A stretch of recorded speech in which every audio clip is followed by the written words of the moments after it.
திரு உத்தரகோசமங்கை தலத்தின் மற்றுமொரு சிறப்பு பதிவு.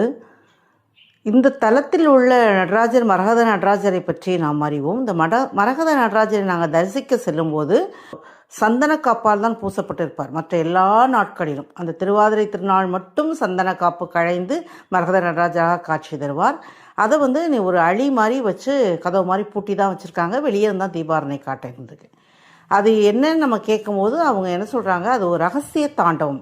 அம்பாளுக்கு மட்டும் அறையில் ஆடிய ரகசிய தாண்டவம் அந்த மரகத நடராஜருடைய தாண்டவம் என்பதால் அதை திரையிட்டு தான் காமிக்கிறாங்க. நமக்கு அடிக்கதை வச்சு பூட்டி தான் காமிக்கிறாங்க.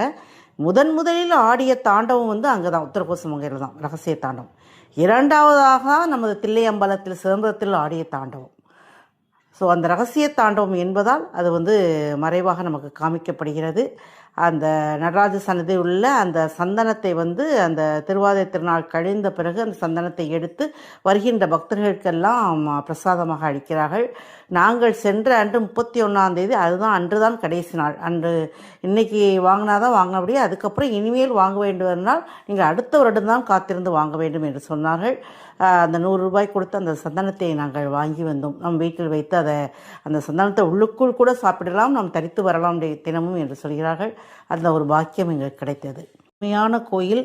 எங்களுக்கு அந்த இடத்துல ஒரு தினமும் ஒரு 12:45 1 மணி வரைக்கும் அந்த அபிஜித் முகூர்த்த நேரம் என்று சொல்வார்கள் இல்லையா, அந்த நேரத்தில் மரகத நடராஜ சன்னதியின் முன்பு வைத்து அங்கே ஸ்படிகலிங்கத்திற்கும் மரகத லிங்கத்திற்கும் அபிஷேகம் செய்கிறார்கள்.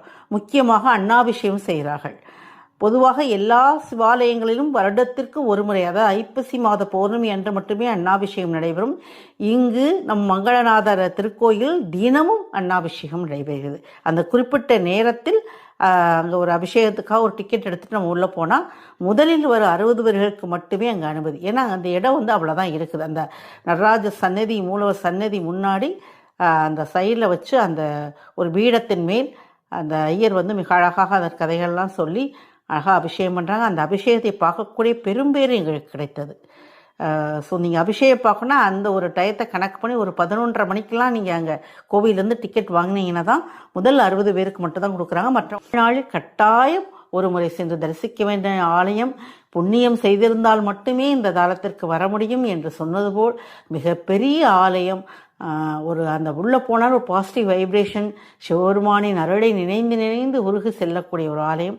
கட்டாயம் வாய்ப்பு கிடைக்கும்போது சென்று வாருங்கள். சிவனருள் உங்கள் எல்லோருக்கும் கிடைக்கட்டும்.